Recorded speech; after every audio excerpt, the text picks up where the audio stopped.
विमान वापरासाठी मंत्र्यांना आता परवानगी बंधनकारक। मुख्यमंत्री कार्यालयाच्या परवानगीनंतर मंत्र्यांना विमान उपलब्ध होणार। पंतप्रधान मोदींच्या इंधन बचतीच्या आवाहनानंतर राज्य सरकारचे निर्देश।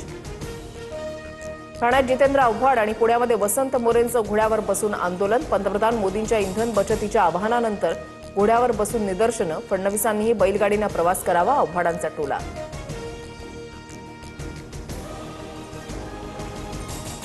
चुका तुमच्या आणि भुर्दंड जनतेला का? राज ठाकरेंचा पंतप्रधान मोदींना सवाल। संसदेचं विशेष अधिवेशन घेऊन उत्तर देण्याची मागणी। मन की बात खूप झाली, आता अर्थतज्ञांचं पण ऐका, राज ठाकरेंचा खोचक सल्ला। पंतप्रधान मोदींच्या आवाहनानंतर राजकीय कलगीतुरा। मोदींचे नियम त्यांचे मंत्री पाळणार का? उधळपट्टीनंतर काटकसर करायला सांगतायत विरोधकांची टीका।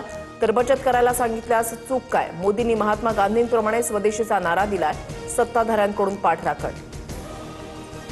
पंतप्रधान मोदींच्या आवाहनाचा मध्य प्रदेशमधील भाजप नेत्याला विसर। सौभाग्यसिंह ठाकूरांच्या रॅलीमध्ये रस्त्यावर वाहनांचा प्रचंड ताफा। काँग्रेसकडून व्हिडिओ ट्विट करत टीका। पेपर फुटीनंतर नीट 2026ची परीक्षा रद्द। एनटीएचा मोठा निर्णय। पेपर फुटी प्रकरणी सीबीआय चौकशीचे आदेश। परीक्षा रद्द झाल्यानंतर दिल्लीमध्ये संतप्त विद्यार्थ्यांचं आंदोलन। नीटचा पेपर नाशिकमधून इंस्टाग्रामवर लीक। आरोपी शुभम खैरनारला अटक। आरोपीनं 15 लाखांना प्रश्नपत्रिका विकल्याचा संशय। तर आमच्या मुलाचा प्रकरणाशी संबंध नाही, शुभमच्या वडिलांची प्रतिक्रिया। सोशल मीडियाच्या गैरवापरावर आळा बसणार। पोलीस महासंचालकांच्या अध्यक्षतेखाली राज्य सरकारकडून विशेष समिती स्थापन। 3 महिन्यामध्ये गृह विभागाला अहवाल देणार।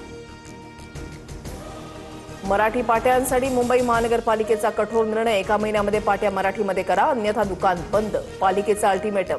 मराठी पाट्यांसाठी आजपासून पालिका झडती घेणार।